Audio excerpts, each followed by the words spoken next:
السلام عليكم الاخوان ومرحبا بكم في فيديو جديد. اليوم جيت نوريكم شنو غنعطيكم كليبات ان شاء الله، ماشي كاملين طبعا، غير الصغارين كنعطيهم هذه حيت غاليه شويه الاخوان دابا حاليا. خليكم معايا تشوفوا ما نعطيها.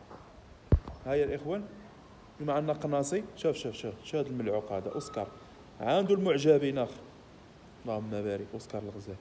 اما كاين الخوت هذه كنت كنعملها نبيعها الاخوان، ما بغا يديها حتى شي واحد حاليا. المهم اخوان ساعه نوريكم النتيجه كيفاش عامله. تحيه. كاين ها الكفتان،